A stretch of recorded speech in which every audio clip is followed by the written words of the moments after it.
Like most stories, this one is held together by large and small links. Mr. Sieber is the owner of a hotel in Germany, where I often used to stay. He has become a very small link. He said he was born in the trenches, because his mother was the first German soldier ever to be sent pregnant to the front. But I don't think anyone ever believed that. My mother is a much larger link. At a certain moment, I began collecting things that might have been hers.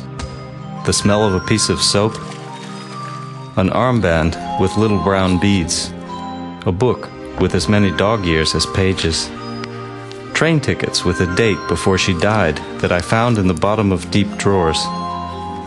Maybe it's the hope that if I collect enough, I'll be able to bring her back to life, that death dropped her years ago onto a stone floor where she shattered into thousands of pieces, and it's my task to find them all, so I can glue them back together and let them be what they once were, my mother.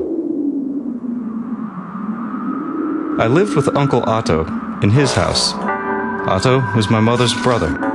My uncle had no birthday, he had no discernible past, no goals that lay beyond the day after tomorrow. He wore linen suits in autumn. He wanted to trade me for a case of wine, and it was him I lived with. One day, he picked me up at the station, full stop. What I would like to say is one day he picked me up at the station, and for 2 weeks we played Scrabble, ate Italian ices, laughed at all of his tall stories, and then I went back home. But that isn't what happened. He picked me up at the station, and that was all. That was my life from then on. The night he brought me home from the station, I lay in bed in a bare room, and I picked up my notebook.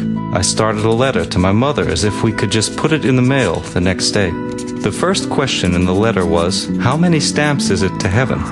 The second was, who is Uncle Otto?